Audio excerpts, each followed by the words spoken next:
শীতের সিজনে এই লাল আলু দিয়ে এমন একটি রেসিপি করে দেখাবো বন্ধুরা, যা ছোট থেকে বড় সবাই কিন্তু খুব মজা করে খাবে। নমস্কার বন্ধুরা, অমৃতা কুকিং চ্যানেলে সবাইকে স্বাগত জানিয়ে আবারও হাজির হয়েছি। তো যে সকল বন্ধুরা ইউটিউব চ্যানেল থেকে দেখছেন তারা প্লিজ চ্যানেলটিকে সাবস্ক্রাইব করে পাশে থাকবেন, আর যারা ফেসবুক থেকে দেখছেন তারা পেজটাকে ফলো করে রাখবেন। তো স্কিপ না করে পুরো ভিডিওটি দেখার অনুরোধ রইল, আর লাইক দিয়ে ভিডিওটি দেখা শুরু করবেন। তো চলুন রেসিপিটি শেয়ার করা যাক। দেখুন বন্ধুরা, নিয়ে নিয়েছি আলু। তো এইগুলো কিন্তু শীতের সিজনেই পাওয়া যায়, শীতকালে এই লাল আলু। আর এই লাল আলুর কিন্তু রেসিপি খেতে খুবই ভালো লাগে। আজকে আমি লাল আলু দিয়ে একটি রেসিপি করে দেখাবো। তো চলুন আগে লাল আলুগুলোকে কেটে নিই। এই আলুগুলোকে কিন্তু 2 পিস করে কেটে নিলে হয়ে যাবে, আর বেশ ছোট করা যাবে না। এইভাবেই খেতে বেশি ভালো লাগবে।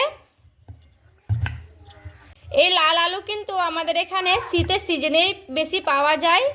তো সবগুলোকে আমি কেটে নিচ্ছি, তারপরে আবারও ফিরে আসছি। বন্ধুরা, আমি কিন্তু লাল আলুগুলোকে কেটে নিয়েছি। এবার আমি কিন্তু একটা বাটিতে জল নিয়েছি, দিয়ে এবার ঢেলে দেব। এখন খুব ভালো মতো করে কিন্তু আমি ধুয়ে নিচ্ছি। আমি কড়াই বসিয়ে নিয়েছি, কড়াই দিয়ে দিচ্ছি জল।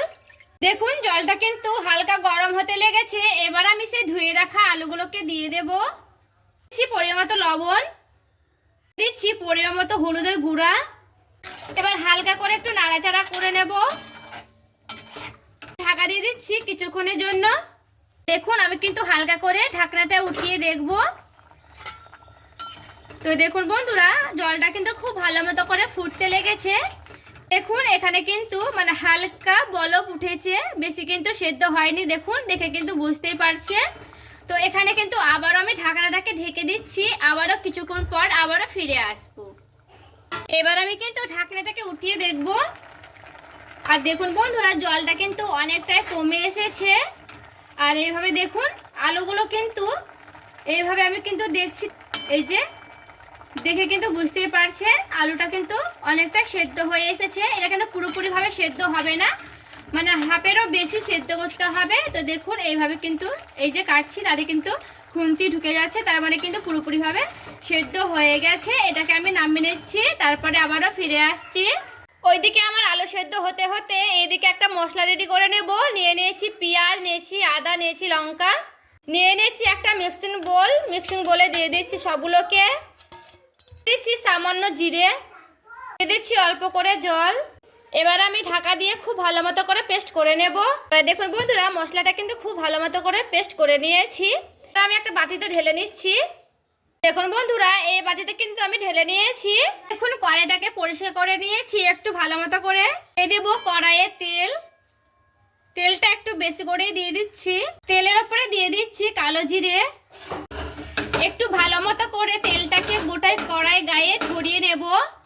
দেখুন বন্ধুরা, তেলটাকে কিন্তু খুব ভালো মতো করে গরম করে নিতে হবে।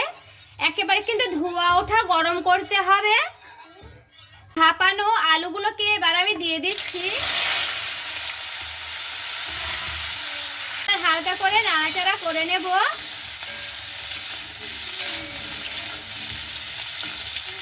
তো দেখুন বন্ধুরা, এইভাবে কিন্তু আলুগুলোকে ছাড়িয়ে ছাড়িয়ে নেব, যেন একটা গায়ে না লেগে থাকে। এত ভালো মতো করে একটু যেন এইভাবে ছাড়িয়ে ছাড়িয়ে থাকে, তার জন্য একটু ছড়িয়ে নিলাম গোটাটায়। তো আলুটাকে হালকা করে ঢেকে দিচ্ছি। দেখুন বন্ধুরা, ঢাকনাটাকে উঠিয়ে এবার নাড়াচাড়া করে নেব। তো দেখুন এক পিঠটা খুব ভালো মতো করে লাল লাল করে ভেজে নিয়েছি। তো আর এক পিঠ আমি এইভাবে কিন্তু লাল লাল করে ভেজে নেব। তো দেখুন বন্ধুরা, আমি কিন্তু লাল লাল করে ভেজে নিয়েছি। দেখুন, তো এখানে কিন্তু আমার আলুটা পুরোপুরিভাবে ভাজানো হয়নি, আরও কিন্তু ভাজতে হবে। তো যেহেতু আমি আগে সেদ্ধ করেছিলাম, সেদ্ধ করার সময় লবণ দিয়েছি, তো এখন কিন্তু অল্প করে লবণ দিয়ে দেব। দিয়ে দিচ্ছি হলুদের গুঁড়া, দিচ্ছি কাশ্মীরি লঙ্কার গুঁড়া। খুব ভালো মতো করে নাড়াচাড়া করে নেব। এখানে দেখুন সেই মশলাটা রেডি করেছিলাম, এবার সেই মশলাটাকে দিয়ে দিচ্ছি। তো মশলাটাকে দিয়ে খুব ভালো মতো করে নাড়াচাড়া করে নেব। তো দেখুন বন্ধুরা, আমি কিন্তু এখানে পেঁয়াজ দিয়েছি। যারা কিন্তু নিরামিষ খাবেন তারা কিন্তু পেঁয়াজটা বাদ দিয়ে দিতে পারেন। পেঁয়াজের বদলে শুধু আদা লঙ্কা জিরেটা দিয়ে দিতে পারেন। এইভাবে ছড়িয়ে নিচ্ছি আলুগুলোকে। আর এখানে কিন্তু গ্যাসের আঁচটাকে বাড়িয়ে দিতে হবে, একেবারে কিন্তু কমানো যাবে না। এবার দেখুন এক পিঠ কিন্তু আবারও উল্টে নেব। তো উল্টে পাল্টে খুব ভালো মতো করে ভেজে নিতে হবে। যেহেতু এখানে জিরে দেওয়া আছে তো কাঁচা গন্ধটা করবে জিরের। তো এখানে কিন্তু মশলাটাকে একটু ভালো মতো করে এপিট ওপিট করে ভেজে নিতে হবে, তাহলে কিন্তু কাঁচা গন্ধটাও চলে যাবে। আর আলুগুলো কিন্তু ভাজানো খুব ভালো মতো করে ভাজানো হয়ে যাবে। তো আবারও কিন্তু আমি এইভাবে একটু ছড়িয়ে ছড়িয়ে নেব, আর এইভাবে ছড়িয়ে ছড়িয়ে ভেজে নেব। আর দেখুন বন্ধুরা, খুব ভালো মতো করে কিন্তু নাড়াচাড়া করে নিয়েছি, এপিট ওপিট করে ভেজে নিয়েছি। আর এখানে কিন্তু খুব ভালো মতো করে নাড়াচাড়া করে নিতে হবে, আর অবিরত কিন্তু এবারে নাড়তে হবে। এখানে কিন্তু থামলে চলবে না। দেখুন কড়াই গায়ে কিন্তু লেগে যাবে মশলাগুলো। আর এখানে কিন্তু অনবরত আমি নাড়তে থাকবো, তাহলে দেখবেন আলুগুলো একটা একটা করে হয়ে যাবে আর মশলাগুলো কিন্তু খুব ভালো মতো করে কষানো হয়ে যাবে। তো দেখুন খুব ভালো মতো করে কিন্তু আমি নাড়াচাড়া করে নিচ্ছি।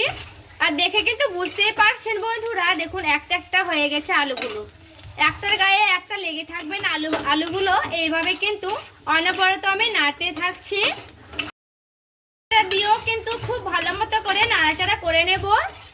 আর এইভাবে কিন্তু অনবরত নাড়তেই থাকছি বন্ধুরা। দেখুন কড়াই গায়ে কিন্তু ছাকছাকানি আঁচে লেগে যাচ্ছে, আর গ্যাসটাকে কিন্তু কমানো চলবে না, এইভাবে কিন্তু নাড়তে থাকতে হবে। দেখুন পুরোপুরিভাবে কিন্তু ভাজানো হয়ে গেছে। এবার আমি গ্যাসটাকে কমিয়ে দিয়েছি। গ্যাসটাকে কমিয়েও 2-3 মিনিট একটু নাড়াচাড়া করে নেব। বন্ধুরা আমার কিন্তু এটা রেডি হয়ে গেছে, এবার আমি নামিয়ে নেব। দেখুন এবার আমি কিন্তু নামিয়ে নিচ্ছি। দেখুন বন্ধুরা, আজকের এই রেসিপি কেমন লেগেছে আপনাদের? ছোট লাল আলু দিয়ে এইভাবে আলু ভাজা করে দেখতে পারেন বন্ধুরা, খেতে কিন্তু দুর্দান্ত হয়। লঙ্কাটা অল্প দিতে হবে, তাহলে কিন্তু বাচ্চারাও কিন্তু খুব মজা করে খাবে। এতটাই খেতে হয় টেস্টি, মজা হয়। এই লাল আলু ছোট শীতের কিন্তু এই ছোট আলু খেতে দুর্দান্ত হয়। তো আজকের এই রেসিপি ভালো লেগে থাকলে বন্ধুরা প্লিজ একটি লাইক করে দিবেন। দেখুন ভেতর থেকে কতটা সেদ্ধ হয়েছে পারফেক্টলি, দেখুন একবার, এই যে দেখুন, দেখে কিন্তু বুঝতেই পারছেন। আজকের রেসিপি ভালো লেগে থাকলে প্লিজ একটি লাইক করবেন, চ্যানেলটাকে সাবস্ক্রাইব করে আমার পাশে থেকে যাবেন। দেখা হচ্ছে আরও একটি রেসিপির সঙ্গে। সবাই ভালো থাকবেন, সুস্থ থাকবেন।